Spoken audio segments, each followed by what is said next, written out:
হলের আসন নবায়নকে কেন্দ্র করে শিক্ষার্থীদের দুপক্ষের সংঘর্ষের পর থমথমে ময়মনসিংহের সরকারি আনন্দমোহন কলেজ ক্যাম্পাস।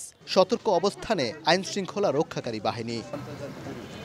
উদ্ভূত পরিস্থিতিতে আবাসিক ৩টি হল বন্ধের ঘোষণা দিয়ে সোমবার সকাল ৮টার মধ্যে ছাত্রদের চলে যাওয়ার নির্দেশ দেয় কলেজ কর্তৃপক্ষ।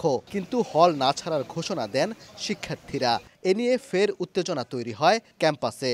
পরে সুষ্ঠুভাবে আসন বণ্টনের আশ্বাসে বিকেল ৪টার মধ্যে হল ছাড়তে রাজি হন আবাসিক শিক্ষার্থীরা। তাদের দাবি দ্রুত যেন খুলে দেয়া হয় আবাসিক হল। আমরা আশা করি স্যাররা খুব দ্রুত একটা সুষ্ঠু সমাধানের মাধ্যমে দ্রুত হল খুলে দেবে। স্যাররা আমাদের সাথে কথা বলেছেন, আমাদেরকে আশ্বস্ত করেছেন আমাদের সিটের কোনো ক্ষতি হবে না, আমাদের যে জানমাল তার কোনো ক্ষতি হবে না। তাড়াতাড়ি এটা সমাধান করতে হবে, যেভাবে হোক কলেজ প্রশাসন এটা সমাধান করবে এবং আমরা ক্লাসে ফিরতে চাই। আমাদের কলেজ খোলা হোক এটা চাই, আমাদের হল খুলে দেওয়া হোক এটা চাই। এর আগে রোববার হলের আসন নবায়ন ইস্যুতে হলে থাকা শিক্ষার্থী ও হলের বাইরে বিভিন্ন ছাত্র সংগঠনে জড়িতদের মধ্যে সংঘর্ষ হয়। এতে আহত হন অন্তত 10 জন।